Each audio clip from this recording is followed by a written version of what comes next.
Hello guys, આજે આપણે જવાનું હતું નવસારી. કેમ જવાના તે તમે વિડીયોમાં બન્યા રહેજો. તમને ખૂબ મજાનું બતાવીશું કે શાના માટે અમે નવસારી જઈ રહ્યા છે.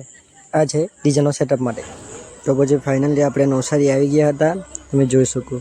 અને પછી અમે ધીરે ધીરે અંદર ગયા તો ખૂબ જ મસ્ત દ્રશ્યો જોવા મળ્યા. આ તમે એનો ગેટ જોઈ શકો છો. આ છે આપણી ટીમ જે આપણે ગયેલા હતા, પ્રતિક ડીજે અને દીપેશ ડીજે, જિગ્નેશ શ્રી ગણેશ ડીજે. આ છે આપણું લાઇટ શો. તમે જોઈ શકો છો કેટલું સુંદર લાગે. આમાં કેમેરો કરે તો આપણો કેમેરો પણ ફાડી નાખે, એટલે જરાક શાંતિથી કરવું પડે, એટલે મારે દૂરથી શોટ લઈ લીધેલો. અને પછી આપણે આવી ગયા. દીપેશભાઈને સામાન જોતું હતું તે બધું જોવા માટે. દીપેશભાઈને જીજાજી તો સામાન જોવા લાગેલા હતા. આપણે તો વિડીયોના શોખીન છે, એટલે આપણે તો જ્યાં મન થાય કેમેરા ખોલીને વિડીયો મારી દેવાનો હોય.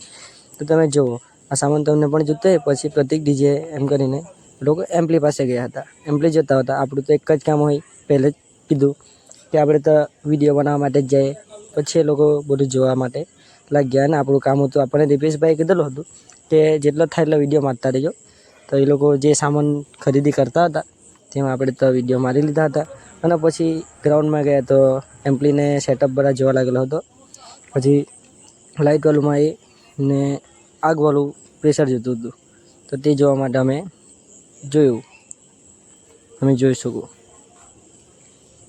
તો પછી વાતચીત કરીને તમે લાઇટ જો કેટલી સુંદર લાગે છે. મને ખૂબ જ મજા આવી, પણ રાતના માથું બહુ દુખે, ઊંઘે જ નહીં આવે, કેમ કે પૂરું લાઇટમાં એકદમ એટલી આંખ દુખે. પછી તમે જો, મેં પણ આવી જ ગયો કેમેરામાં ફાઇનલી. આપણું તો કામ જ એ હોય બ્લોગરનું. તમે પછી દીપેશભાઈને કીધું હાઈ કરી દો. દીપેશભાઈએ હાઈ કરી દીધું. અને પછી આપણે તો એ બધું જોવા લાગ્યા, પ્રાઇઝને એવું બધું. પછી આપણે સાઈડ પર બતાવી દીધું. અને ભાઈ ખૂબ જ પબ્લિક હતું. મળે બીજા બ્લોગમાં.